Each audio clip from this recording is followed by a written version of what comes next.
corazón. Eh, eh.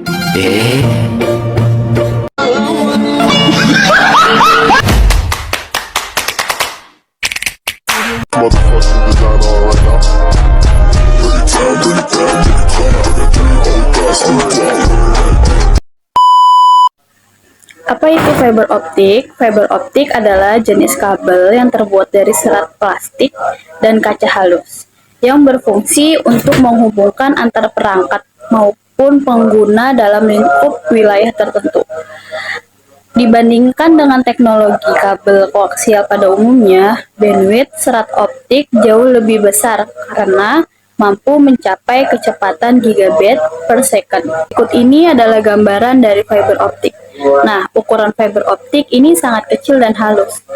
Kabel ini hanya memiliki diameter 120 mikrometer saja, bahkan lebih kecil dari helaian rambut manusia. Ada juga kelebihan dan kekurangannya fiber optik.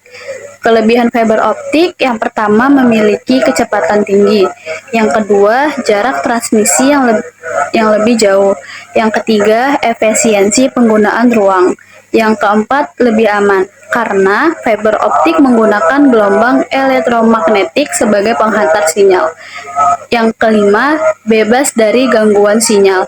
Sinyal elektromagnetik lebih sulit untuk terganggu sumber interferensi eksternal. Dan ada juga kekurangannya. Yang pertama, perawatan dan pemasangan yang lebih sulit. Yang kedua, harga relatif mahal. Yang ketiga, tidak dapat diletakkan di belokan yang tajam. Dan yang terakhir, penempatan tidak boleh sembarangan.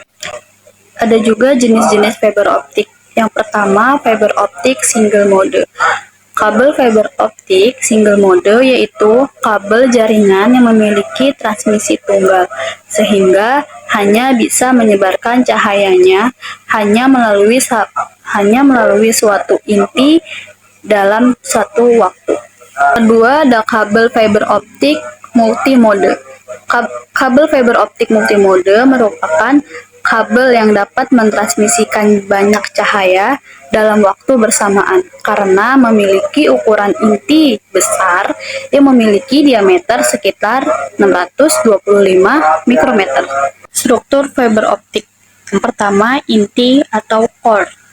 Bagian core, inti pada serat optik terbuat dari kaca dan plastik halus dengan diameter yang tebalnya sangat kecil, yakni 2-50 mikrometer. Fungsinya adalah sebagai media perambatnya cahaya. Yang kedua ada cladding. Cladding merupakan bagian yang menyelubungi lapisan inti core pada serat optik. Ukurannya 5-250 mikrometer. Fungsi cladding tidak hanya sebagai lapisan pelindung inti serat optik saja, tapi juga untuk melindungi gelombang cahaya. Yang ketiga ada buffer atau coating. Lapisan setelah cladding adalah coating atau buffering.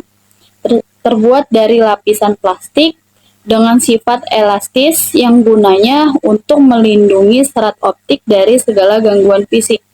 Yang keempat ada strake member dan outer jacket. Adapun lapisan paling luar adalah strake member dan outer jacket, berfungsi untuk melindungi kabel serat optik dari gangguan fisik secara langsung maupun gangguan dalam bentuk lainnya. Ada juga cara kerjanya.